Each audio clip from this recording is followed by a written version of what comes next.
Aujourd'hui, je veux partager avec vous une promesse simple, une promesse si puissante qu'elle peut transformer votre vie entière. Et si je vous disais que vous pouviez atteindre vos objectifs les plus ambitieux sans jamais vous sentir motivé? Cela sonne comme une contradiction, un paradoxe. On nous dit d'attendre de chercher ce coup de foudre de passion. Mais c'est un mythe dangereux, qui nous maintient piégés dans un cycle d'inaction et de regret. La vérité, la discipline n'est pas l'enfant de la motivation, mais son parent. L'action précède le sentiment. Si vous êtes prêt à arrêter d'attendre et à commencer à agir, c'est la première étape. Abonne-toi. Nous sommes tous passés par là. Laissez-moi vous présenter Paul. Son histoire vous semblera probablement familière. Car à bien des égards, Paul, c'est nous tous. C'est un homme avec une ambition claire et profondément ancrée. Il veut écrire un livre. Ce n'est pas un vague souhait. Il peut le voir, le sentir. Il imagine le poids du manuscrit terminé entre ses mains. La fierté de voir son nom sur la couverture. Le sentiment d'avoir créé quelque chose de significatif. Cette vision est son étoile polaire. La lumière brillante à l'horizon de sa vie. Mais chaque jour, un épais brouillard d'inertie s'installe, obscurcissant le chemin et le laissant bloqué. Sa vie est une bataille entre la personne qu'il veut être et la personne que ses habitudes ont fait de lui. Nous prenons de grandes résolutions le jour de l'an. Nous achetons l'abonnement à la salle de sport. Nous nous procurons le journal vierge, le tout avec la conviction sincère que cette fois sera différente. Nous nous disons que demain nous serons une nouvelle personne. Mais demain arrive et rien n'a changé. Le réveil est un ennemi. La page blanche est une menace. La promesse devient culpabilité. Ce n'est pas un échec personnel, c'est un échec stratégique. Vous n'êtes pas brisé. Votre système l'est. Le grand mensonge, les très performants ont un carburant spécial. Nous les imaginons sautant du lit, mystiques et pleins d'énergie. La réalité est plus banale et accessible. Elle ne compte pas sur la motivation éphémère. Elle s'appuie sur des habitudes solides. Elles agissent souvent quand elles n'en ont pas envie. Le secret, construire un système qui rend la motivation non pertinente. Concevoir un chemin de moindre résistance vers vos objectifs. Cette histoire parle de construire ce système. C'est un plan pour être la personne qui se présente, surtout les jours où elle veut se cacher. Échanger la loterie de l'inspiration contre la certitude du processus. Nous allons démanteler l'idée qu'il faut se sentir bien pour commencer. Se lancer, c'est ce qui vous fera finalement vous sentir bien. À mesure que l'habitude d'une seule phrase de Paul s'enracine, il remarque quelque chose d'intéressant. Bien que l'action elle-même soit facile, l'environnement qui l'entoure est toujours chaotique. Certains jours, il écrit à la table de cuisine encombrée. D'autres jours sur le canapé, avec la télévision qui murmure en arrière-plan. Le manque d'un espace cohérent introduit des frictions.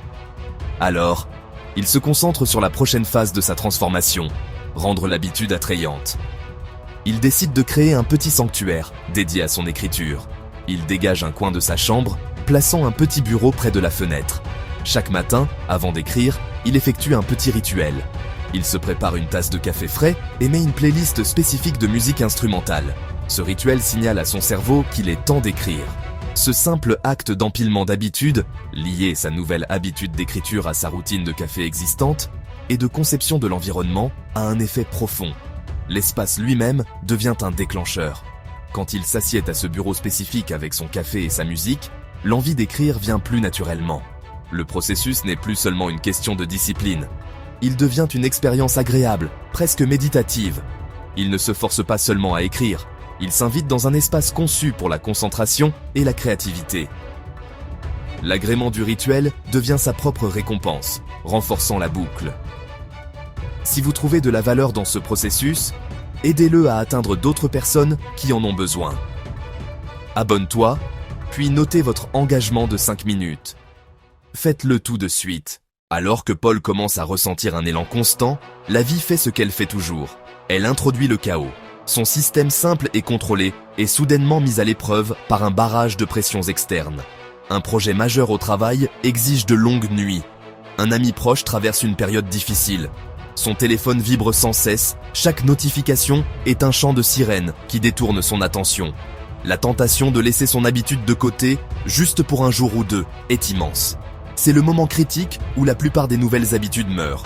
Le monologue interne d'auto-sabotage revient en force. Tu es épuisé. Tu mérites une pause. Manquer un jour n'aura pas d'importance. Tu pourras rattraper le week-end. C'est le chant des sirènes de la médiocrité. Paul ressent le poids de ses excuses. Il ressent l'attraction de son ancienne identité. Cela semble plus facile de céder.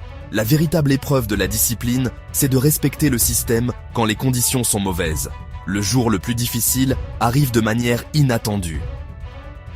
Sa fenêtre matinale a disparu. Une vague de culpabilité le submerge. Il se sent comme un échec. La chaîne de son habitude est brisée. L'état d'esprit du tout ou rien déraille souvent les progrès. En chemin au travail, une autre pensée émerge.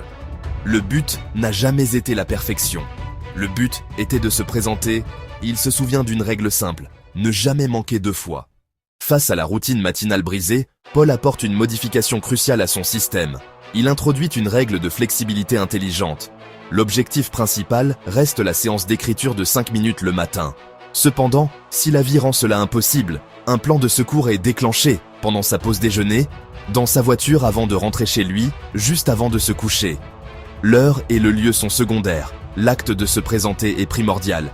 Cette stratégie n'est pas une excuse pour être paresseux, mais un filet de sécurité pour s'assurer que la chaîne de cohérence reste ininterrompue.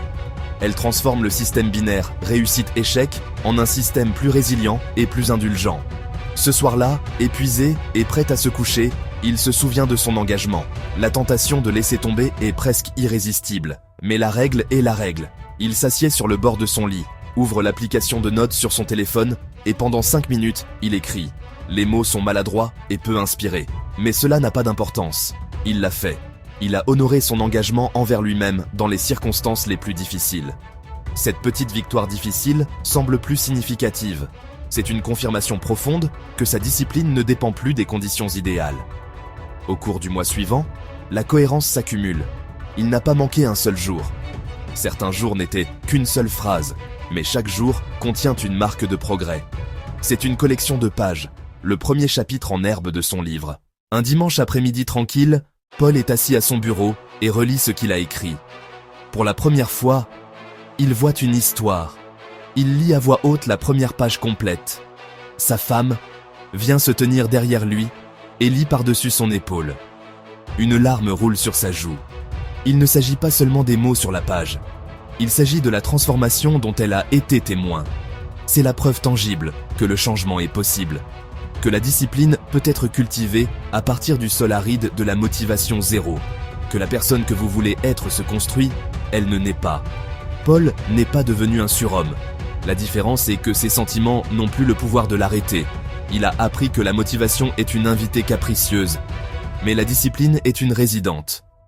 Commence petit. Tiens ta promesse. La vraie victoire est le changement de son identité. La vraie force, c'est la capacité de se faire confiance. Cette histoire peut être votre histoire. Choisissez une chose. Rendez-la ridiculement petite. Faites-le aujourd'hui. Refaites-le demain. Soyez indulgents. C'est votre moment d'arrêter de souhaiter et de commencer à faire. Partagez votre petite victoire en commentaire. Abonnez-vous. Abonne-toi.